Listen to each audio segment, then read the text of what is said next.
Hello YouTube, so I've got a really valuable video for you today on conditioning options while you're injured. So I've got a table laid out, I'm going to run through it and just giving you some different options with stuff to keep fit while you're injured, because I know it's very frustrating that you can't do particular exercises or use particular pieces of equipment because obviously it's irritating the injury or the area, and that's limiting your ability to actually maintain some sort of base of aerobic fitness or doing intervals or whatever it is. So this will just allow you to be a little bit more flexible. So if we have a look at the screen, again, these are not exact injuries, but it's just kind of how I've roughly broken it down for ease. So don't take it to be gospel. It's just a more general approach. So if we look on the left side, we've got a few different kind of categories of injuries or just areas, more so. And then on the top column, we've got a few different options for conditioning. So we've got assault bike, ski, row, bike erg, running, swimming. So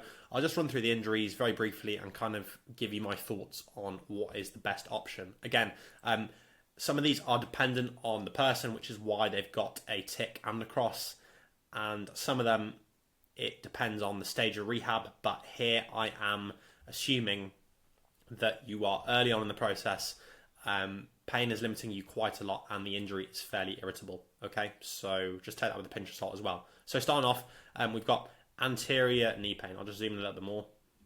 There we go. So we've got anterior knee pain and cross for assault bike, tick for ski, cross for row, cross for bike erg, cross for running, and then swimming.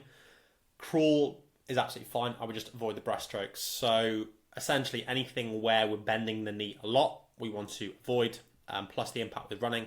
And then we want to avoid the breaststroke with swimming just because it is, again, bending the knee quite a lot and you're getting a bit of rotation through that as well, which tends to irritate the knee. Distal hamstring, which is hamstring closest to the knee, so like bottom portion if you think about it like that. Assault bike, this really depends on the individual, so not quite as useful there. Definitely not ski, definitely not row, not bike, not running. Again, bending the knee, because this portion of the hamstring is a lot closer to the knee, it's all that knee bending. So we are quite limited there. Swimming, again, I would avoid breaststroke and I would just do crawl. Okay, so a very common theme is swimming is a great option to maintain some sort of conditioning for early stage rehab. It is very, very helpful because of, obviously it's not weight bearing as running and other things. Proximal hamstring, so that's the hamstring closest to the glute, so like the upper portion of it. That should be okay on the assault bike just because you're not getting much hip extension with that and it's just not much load going through it, so it should be okay. Ski I would avoid because you're hip hinging, so you're going to be getting some more load through the glute and that proximal hamstring. Row, that again depends on the individual, not quite as helpful. Bike erg should be fine, similar to assault bike. Running, no, just because of the load. And then again, swimming, I would stick with the front crawl.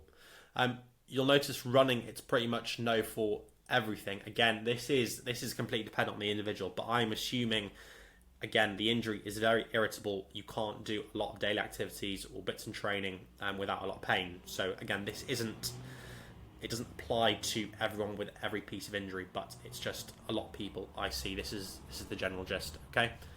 So proximal hamstring, Achilles tendon. So if you're getting an irritable Achilles tendon, assault bike should be fine. There's no load going through the tendon. Ski, it depends because obviously if you're coming, basically as you're doing a calf raise as you do the stroke, potentially irritating a little bit. So that depends on the individual how irritable it is. Row, no, because again the heel's coming off the foot plate as you're driving through. Bike should be fine, no impact. Running, no, because of the impact. And then swimming again, fine. Patellar tendon, so irritable kneecap.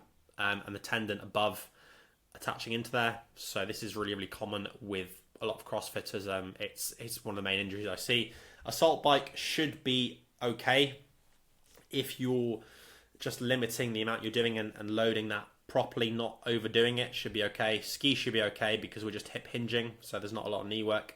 Rowing, it doesn't tend to like it from experience in that really, really deep knee flexion under a bit more load on the rower because obviously you're putting more power down through there than you would be on the assault bike or the bike erg.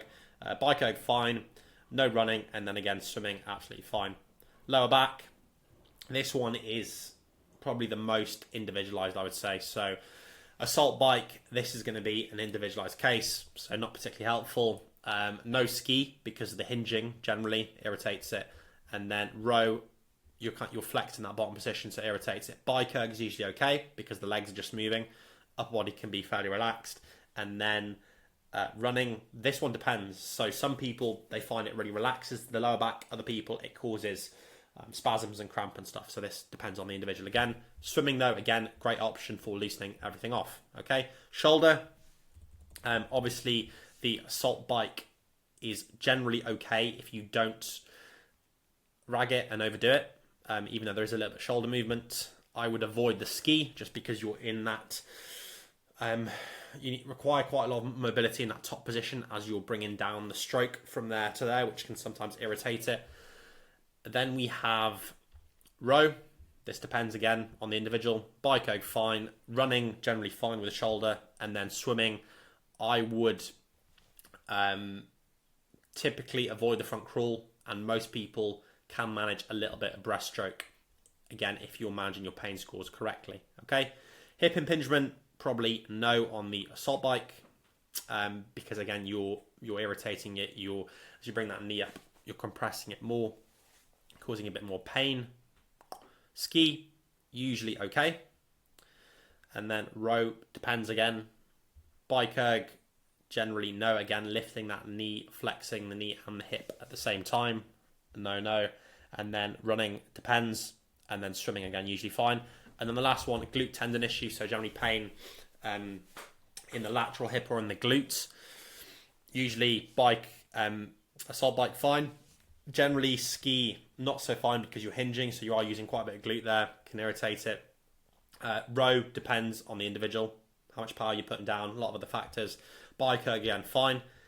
Because we're not hinging. Not using much glute there. And then we have running, generally no because of the load, and then again swimming, absolutely fine. So takeaways from that, even though it looks fairly confusing, is essentially swimming is one of the best things you can do in early stage rehab, and then following that is probably the bike erg, to be honest, for versatility. Obviously you're a bit limited with more serious knee issues, but obviously upper body issues, it's great. And then probably I would say assault bike as well. The ski, the row, and the running are really individual, and they depend on the injury. And running is one of those things that can set off a lot of injuries. The only thing that does tend to benefit from running and loosen it off is the lower back sometimes. So yeah, hopefully that table was helpful. Hopefully not too confusing. Any questions, comments, just drop them in the comments down below. And if you would like more injury-related content or anything to do with training, subscribe to the channel.